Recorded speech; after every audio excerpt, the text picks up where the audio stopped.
జగిత్యాల పట్టణంలోని machine compound లో Christmas వేడుకలు ఘనంగా నిర్వహించారు. ఈ సందర్భంగా మాజీ మంత్రి జీవన్ రెడ్డి మిషన్ కాంపౌండ్ సందర్శించి క్రిస్మస్ సోదరులకు శుభాకాంక్షలు తెలియజేశారు. ఈ సందర్భంగా కేక్ కట్ చేసి శుభాకాంక్షలు తెలియజేశారు.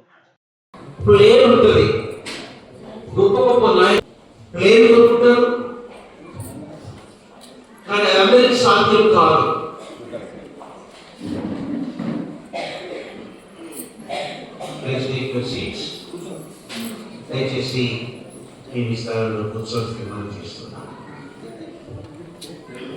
కూర్చుంటారు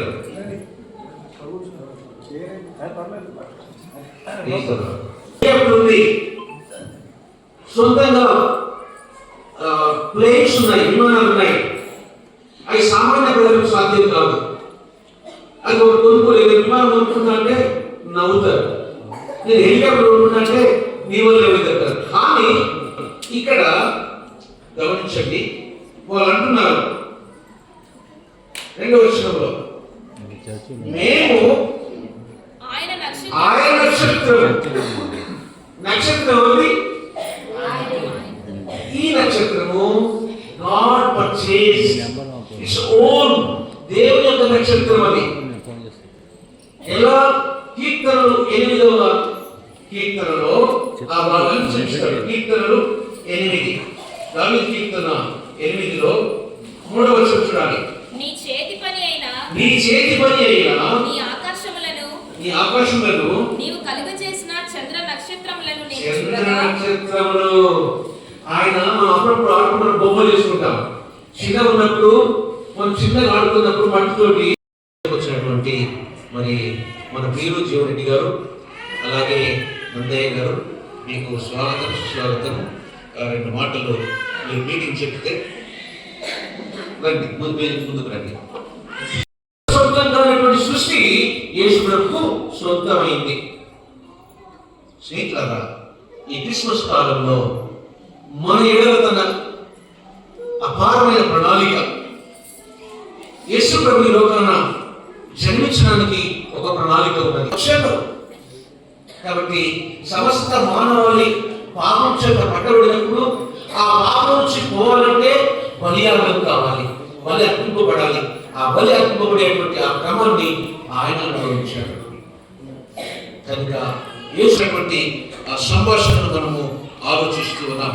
స్నేహితులారా, మనము ఎప్పుడైతే ఒక గురిని కలిగి ఉంటామో, ఆ గురి కొరకు మనం బయలుతుంటామో, సిద్ధపడి వెళ్తుంటామో, అప్పుడు దేవుడు మనకు తోడుగా ఉంటాడు. కనుక మనం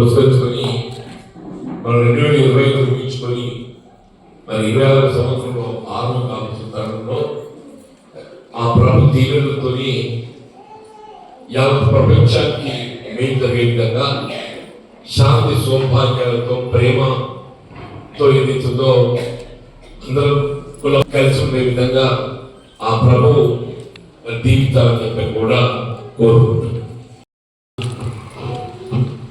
ప్రభు జన్మదినాన్ని పురస్కరించుకొని క్రిస్మస్ పండుగ సందర్భంగా మీ అందరికీ శుభాకాంక్షలు తెలియచేయాలి. ఆ ప్రభువు దీవెనలు పొందాలనేటువంటి ఒక భావనతో మరి మీ ముందుకు రావడం, మీ దీవెనలు పొందేటువంటి ఒక సద్భాగ్యం లభించడం నేను అదృష్టంగా భావిస్తున్నాను. ఈరోజు ప్రపంచమంతా పండుగ జరుగుతుంది. యావత్ ప్రపంచం ఏదైతుందో కీర్తించేటువంటి ఒక దేవుడు ఆ ప్రభు యేసు క్రీస్తు అవతరించి జన్మించినటువంటి దీవెన పుణ్య దినంగా మనం భావిస్తూ ఉండేటటువంటి వాస్తవంగా పాపులను ప్రేమించడం అంటే పాపులలో పరివర్తన తీసుకురావడం. యేసు ప్రభు యొక్క జన్మదినం వారి యొక్క ఆలోచన విధానం ఏదైతుందో, మానవ సమాజం ఏదైతుంది సత్ప్రవర్తన కలిగి ఉండే విధంగా తప్పు చేసేటువంటి వారిలో కూడా పరివర్తనతో మార్పు తీసుకోవాలి. ఆ పరివర్తనలో మార్పు తీసుకురావడానికి కొరకు సమాజాన్ని ఉద్ధరించే విధంగా ఆ ప్రభు మరి అవసరం జరిగిందని చెప్పని భావిస్తున్నాం. ఎవరైనా తెలిసి తెలియని పరిస్థితులు తప్పు చేస్తే కన్ఫ్యూషన్, ఆ కన్ఫ్యూజన్ ద్వారా ఒకసారి మరి ఆ తప్పును సరిదిద్దుకునే విధంగా దేవుడిని ప్రార్థించుకుంటే ఇది పరివర్తన భావిస్తామండి.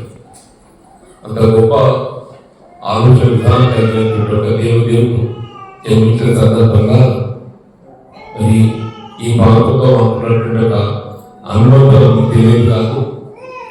వీళ్ళ ప్రజల జీవితం సమాజ సేవయే లక్ష్యంగా ఎంచుకొని ముందుకు పోతున్న తరుణంలో వారి యొక్క దీవులను ఎల్లప్పుడూ మరి మనకి ఉంచే విధంగా